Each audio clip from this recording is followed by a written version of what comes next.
जय श्री कृष्णा सभी साथियों को। जैसे कि आपको पता चल चुका है कि 2024 के लोकसभा चुनाव में यादव समाज के 20 सांसद जीतकर संसद भवन पहुंचे हैं। उनकी जानकारी हमने अपनी पिछली वीडियो में डाल दी है। आप सभी उसको देखें और ज़्यादा से ज़्यादा शेयर करें और लिंक डिस्क्रिप्शन में भी डाल देंगे।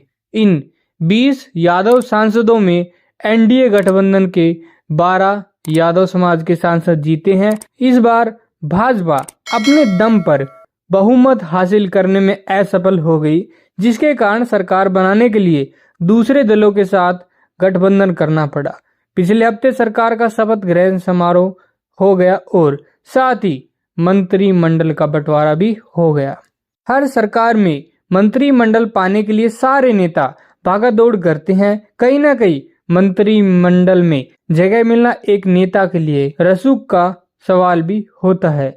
और इस बार की सरकार पे नजर डाले तो यादव समाज के नेता भी कामयाब हुए।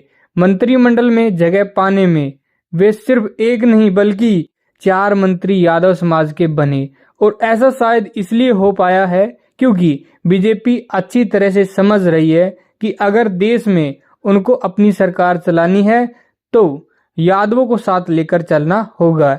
ये तो शुक्र है कि यूपी और बिहार के बाहर यादवों ने बीजेपी का साथ दिया सिर्फ मोदी के नाम पर।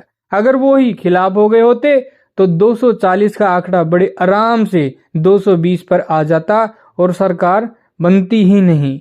इसलिए यादवों को खुश रखने के लिए 4 मंत्री बना दिए। आजादी के बाद ये शायद पहला मौका है जब यादवों को 2 कैबिनेट मंत्री पद और 2 राज्य मंत्री पद मिले हैं। इससे बीजेपी में यादवों की बढ़ती रसूख का भी पता चलता है कि हमें इग्नोर नहीं किया जा सकता। अगर किया तो अगली बार सरकार ना बनने की गारंटी भी पक्की है।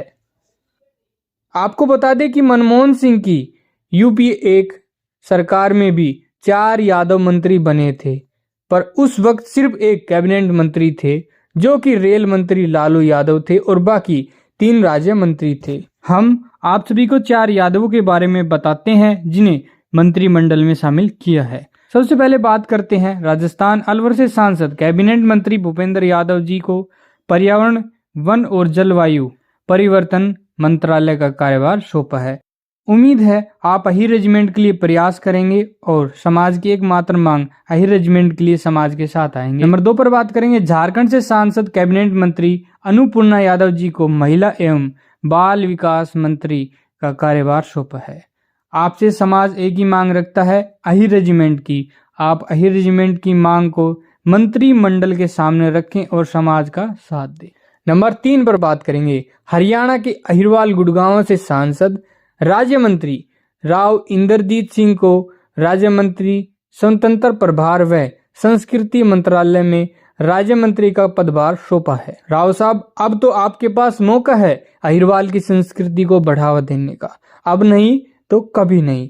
अहीर रेजिमेंट तो अब बनेगी। राव साहब ने इलेक्शन से पहले ही कह दिया था हम बनवाएंगे रेजिमेंट। अब देखते हैं कितना काम करते हैं, आगे आप सभी के सामने है।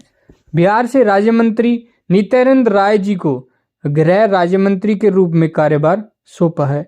आप अहीर रेजिमेंट की मांग के लिए आगे आएं और मंत्रिमंडल के सामने अहीर रेजिमेंट की मांग को रखें। समाज आपसे यही चाहता है। इन सभी यादव सांसदों को बहुत बहुत बधाई जिन्हें मंत्रिमंडल में शामिल किया गया है। तो अभी तक के मंत्रिमंडल की बात करें तो यादवों की सबसे मजबूत उपस्थिति इस बार की साइजगर में रही है। हम उम्मीद करते हैं ये चारों मंत्री देश हित में काम करे ही करे, इसके साथ साथ समाज हित का भी काम उतनी ही लगन से करें, क्योंकि समाज के दम पर ही ये नेता आज संसद भवन के अंदर बैठ पाएंगे। आप सभी को जानकारी कैसी लगी कमेंट करके जरूर बताएं और वीडियो को ज्यादा से ज्यादा शेयर करें और अहीर रेजिमेंट की मांग सभी नेताओं के सामने रखें जो यादव सांसद बने हैं या अदर बिरादरी के भी हैं, क्योंकि वोट उनको भी दिए हैं आपने। आप सभी के सामने अहीर रेजिमेंट की मांग रखें और आप उनसे बोले कि आप सदन भवन में अहीर रेजिमेंट की मांग जोरदार तरीके से उठाएं।